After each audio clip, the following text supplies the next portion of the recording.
All right, cool. We have battery. That's good. I had to add another external battery pack to my GoPro Creators Edition. This thing, if you leave it sitting for 2 or 3 days without using it, the batteries will die. These batteries do not last long at all. So anyway, yeah, I say yeah too much. All right, guys, welcome to the channel. I've got some exciting news. We finally have AT&T gig internet, fiber internet, and I want to show you guys how AT&T ran the fiber into our house. I pretty much told them where I wanted to run, but this right here is the outside of the house where they have not buried the cable yet. So there's the cable right there. He's got it flagged off, but this is where it goes into the house right here, and it goes through the garage. It goes up here. It goes right over the header for the garage door, just like this right here. I don't know if you guys can see this. Let me see. Yeah, that's the cable right there. So that's pure fiber optic cable, and it goes all the way over, and it goes down, excuse the trash, and it goes into the wall, into my office right there. So I know it looks kind of rough, but it is what it is. That's where I wanted him to put it, because I didn't want him to have to go through, I didn't want to go through the crawl space and go into the washroom where I used to have UVerse. I just wanted him, you know, I wanted it as easy as possible, because I'm not gonna change anything in this garage. So, but basically goes up there, comes over here, and goes back across. So there was a story behind how I was able to get AT&T fiber, and I'm going to go ahead and I'm going to talk to you guys as I walk the length of this fiber optic cable, and I'm going to explain to you how I was able to successfully get AT&T fiber and replace my old copper UVerse. Okay, so let's go ahead and walk this cable. So I'm going to walk this cable right here as I talk to you guys. And so this is the cable right here.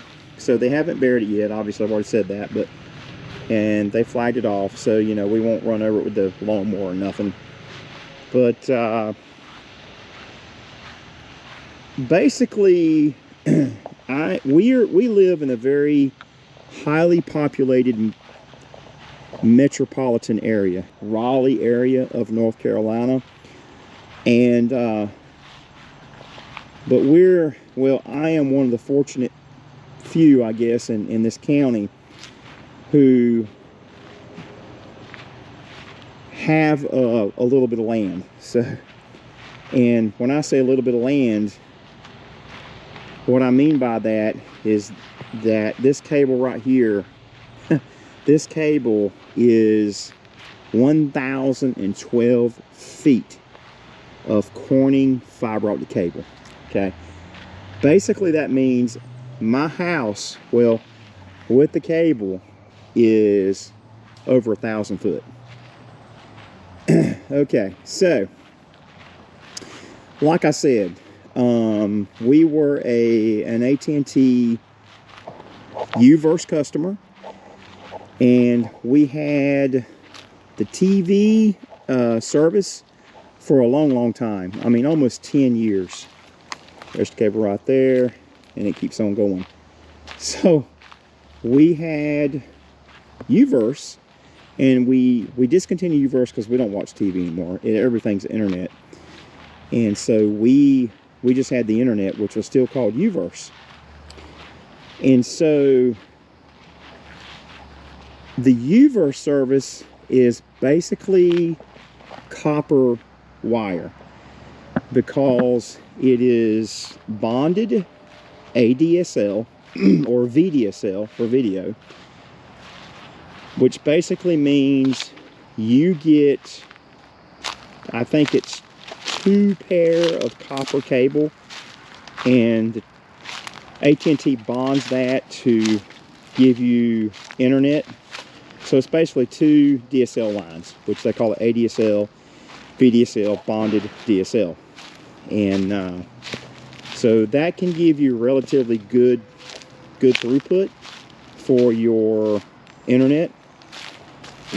And I was getting probably almost 90 megabits throughput. Now you'll say, wait a minute, that sounds like pretty good throughput, and it was. But the biggest drawback to copper, and as far as it has to go to get back to AT&T's equipment, which is the I think they call it a VRAD, or video ready access device, basically, which is a set of switches and hardware where the copper terminates at the AT&T equipment. Now, it may go to fiber at that point. I'm not sure which. I'm pretty sure it does to get back to the central office here in Raleigh.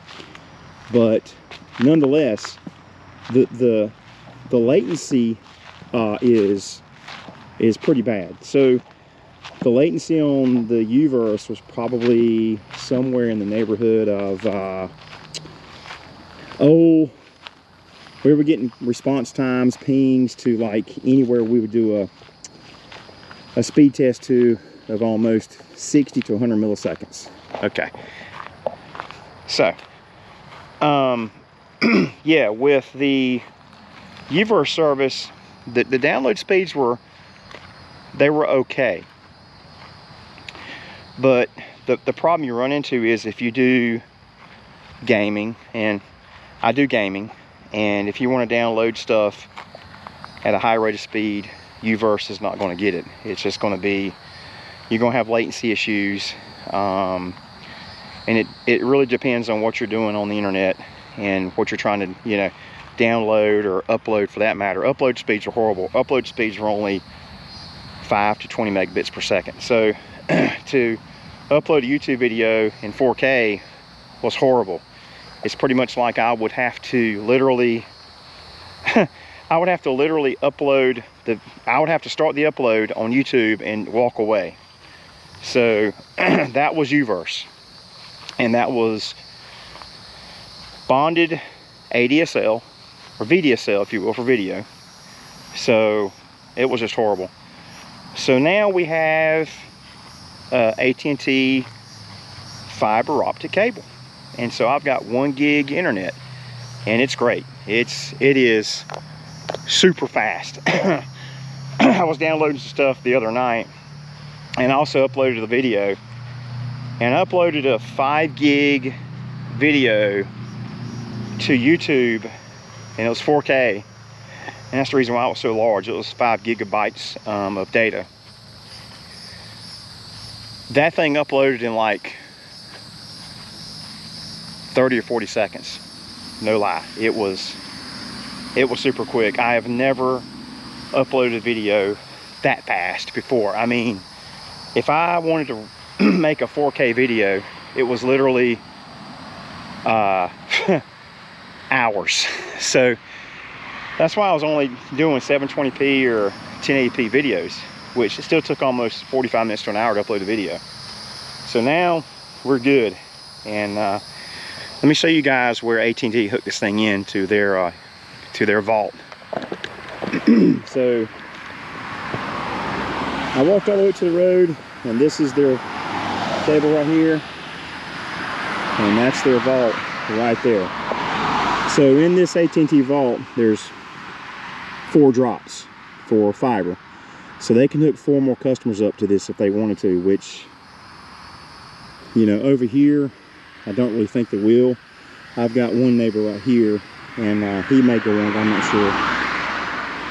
And that right there, okay, that vault right there contains pretty much the same thing as what's up there on the road, right there.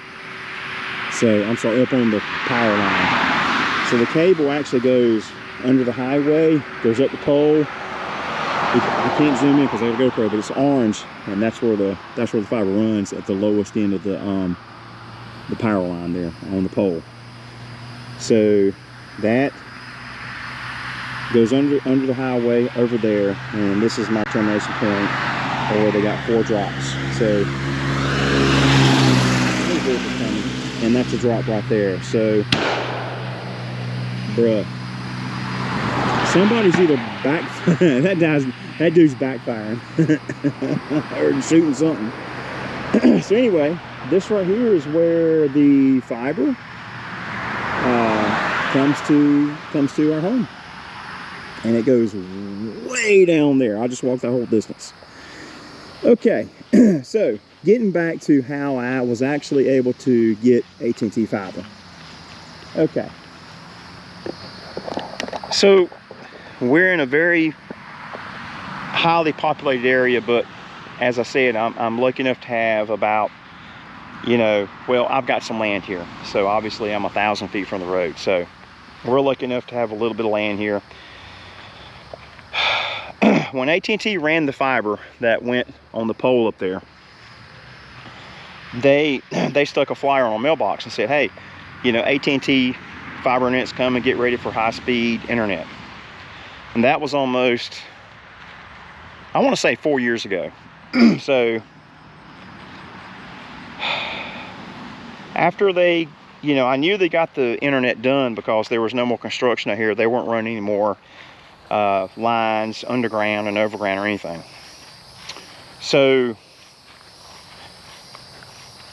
I waited probably a year, literally a year, and this will put us in about 2020. And of course COVID hit. You know, everybody knows that pandemic that we all had. And I kept on checking online at AT&T.com, where it says check your availability for fiber internet. And I checked my address, and it always came up and said that you can, you know, you don't have fiber, here's your options. And basically it was UVerse, which was up to 100 gigabits per second. But I mean, theoretically, you're never going to get 100 gigabits per second UVerse, and then uploads are going to be like 10 megabits per second if you're lucky. So I waited another year, and so got through 2021, and I kept on looking online for see if we had service,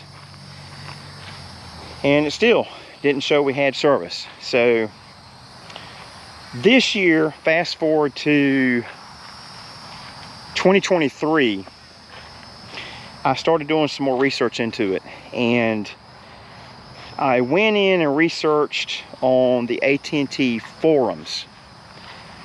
And you can go out there and you can read what people post, you know, about AT&T fiber. And there were many other complaints about customers who could not get fiber internet.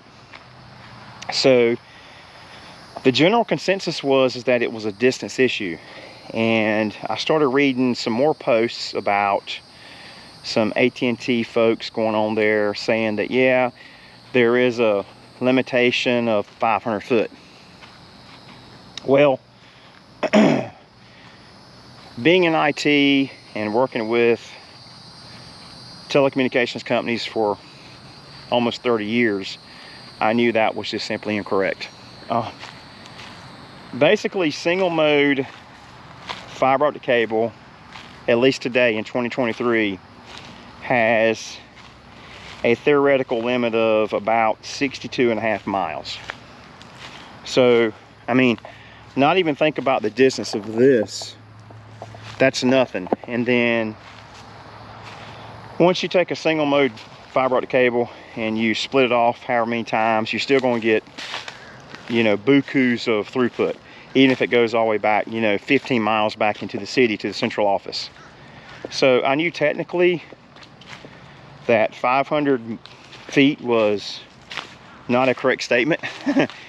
What I learned through all this investigation and just research is that most AT&T techs only carry a 400 foot drop, which is a 400 foot of direct burial cable, or I think some carry a 500 feet or even 300 feet. I think they carry a roll as low as 100 foot. So for subdivisions, that's perfect. But if you have a large piece of property like I do, you know, 300 foot ain't gonna get it. You're gonna need a 1,500 foot roll of direct burial fiber optic cable. So after doing some more research, one guy on the forum said, hey, look, if you can't get any traction out of AT&T, just go ahead and contact the FCC and make a complaint. Well, I didn't really want to make a complaint. It was more of I could not get any information out of AT&T. So basically I would call customer service, and customer service could not tell me why I could not get fiber. All they could say, you know, they were reading a script. You know, they said it's not available in your area, check back again. So, you know, again, being that I'm a technical person and I knew there was no technical reason why I could not get fiber internet. It could be a cost reason, obviously, but you know, of course, when you're paying for a service, I don't think that really applies too much. But because you're gonna pay for that service, and AT&T is gonna make their money back eventually. So anyway, I did go to the FCC and I filed a complaint, and you can file the complaint online at the FCC website. I don't have the link right now, but I did that, and AT&T actually contacted me within 24 hours. And you know, they were like, well, give us some information about what's going on. How do you know your neighbors can get AT&T, you know, fiber? And I gave them all that information. I said, look, you can go online, you can see all the addresses around you that can get fiber, and I can't. So a couple of weeks later, after that initial contact with AT&T, after I filed the complaint and they contacted me, that's when I noticed up by the highway up there where we just came from that they had installed the second vault in the ground.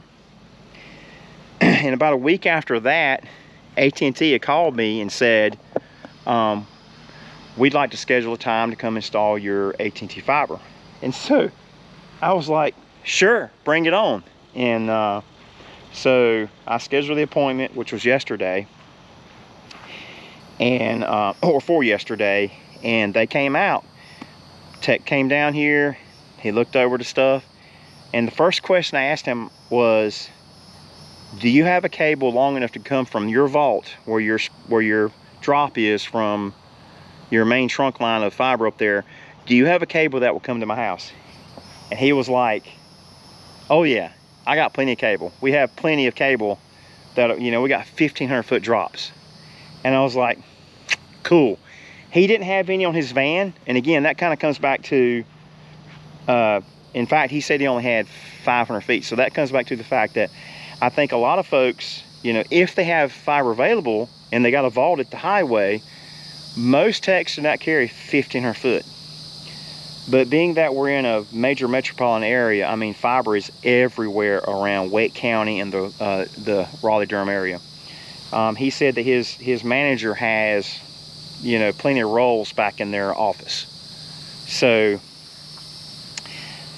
him, the technician, he was awesome. His manager was here as well. And he brought the 1,500 foot of cable out, fiber optic, the Corning fiber optic cable, direct burial, and we put it in. Well,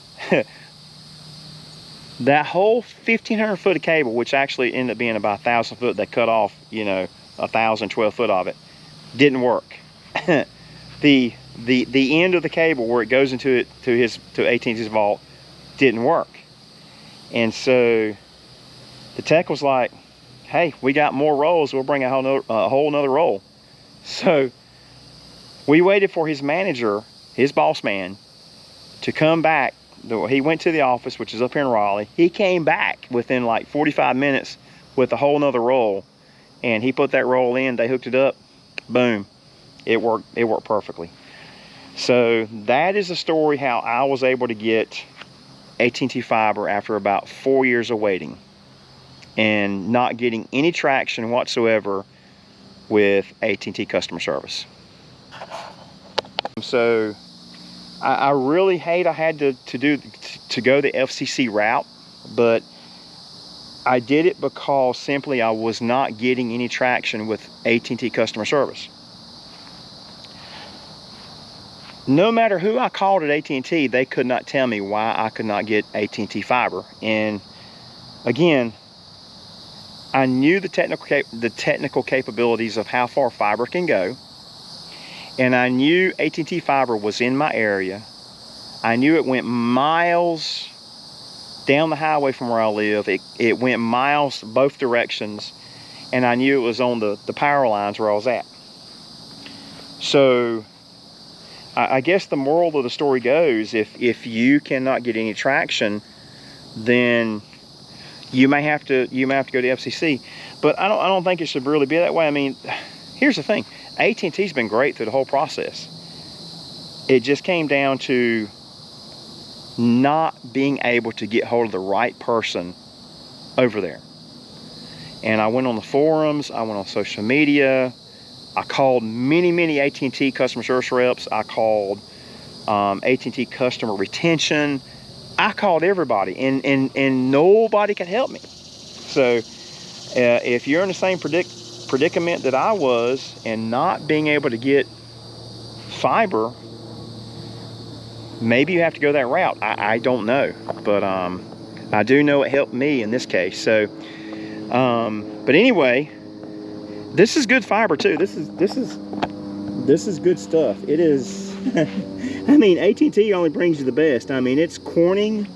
This right here is literally Corning optical cable, and this cable has strands of I'm not sure, I don't think it's Kevlar, but I think it's probably strands of fiber that, not fiber now, the fiber cable's in the middle. This is flat, and it's got strands to keep it strong, and it's also got a metal wire through it, so it does have copper in it, so that way once they bury this, they can locate it. And which makes a bunch of sense, because I think back in the day when they used to lay fiber, they would get cut and they couldn't locate it because it had no copper in it. So fiber does not carry any electricity, and there's no copper in there, so they're very hard to locate. So if you need, you bring a meter to locate it above ground or a metal detector, there's no way to locate it. So you got to have a piece of copper in there so it can be located. So all it takes is one little bit piece of copper, and you can locate that wire on the ground. But it's good stuff. So they come hook me up, and I get almost, depending on where I do a speed test to, I get almost a gig throughput and I've got a complete gigabit Ethernet switches in my house. I've got a gigabit Ethernet connector interface card on my computer, as well as some other devices in the house. So I'm getting straight up almost a gigabit throughput. So, but anyway, I hope this video helps you guys out. And if you like this video, please subscribe to my channel, and please give me a thumbs up. I'd really appreciate it. Anything you guys can do for me to get my content out there on YouTube, I would really appreciate it. All right, guys, thank you so much for watching this video. If you stuck it out this long, I appreciate it. Peace.